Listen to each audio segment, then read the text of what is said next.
Informasi lain, saudara, hujan yang mengguyur kota Padang Rabu pagi membuat banjir bandang kembali terjadi. Petugas berjibaku mengevakuasi warga yang terjebak.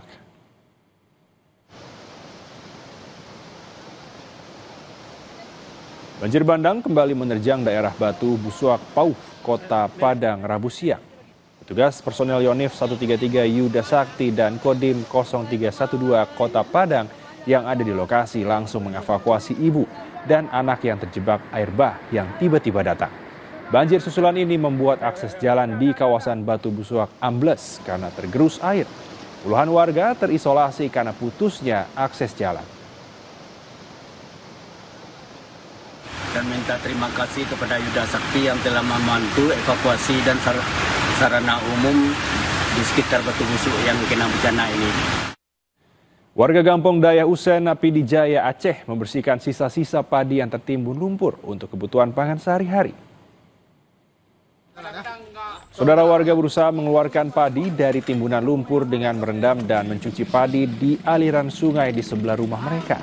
Meski kondisinya rusak terkena lumpur, warga masih berharap sebagian padi bisa diselamatkan untuk kebutuhan pangan sehari-hari.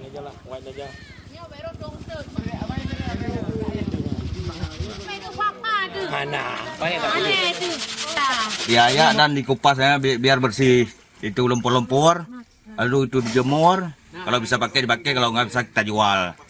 Nah, ada kemungkinan masih bisa dipakai ini, Bang? ada juga, tapi agak baunya nggak hilang.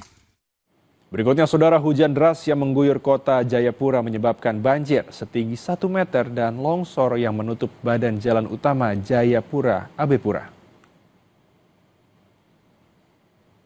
Hujan deras yang mengguyur kota Jayapura sejak Rabu malam hingga Kamis pagi menyebabkan banjir dengan ketinggian mulai dari 40 cm sampai 1 meter.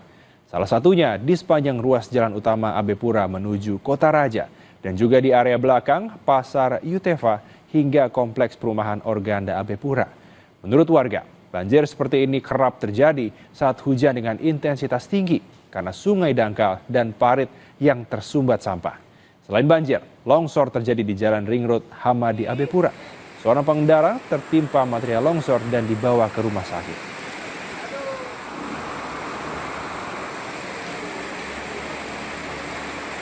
Berita utamakan kembali usai jeda, saudara, dengan informasi salah satu korban kebakaran gedung Teradrone sempat menelpon keluarga saat kebakaran terjadi.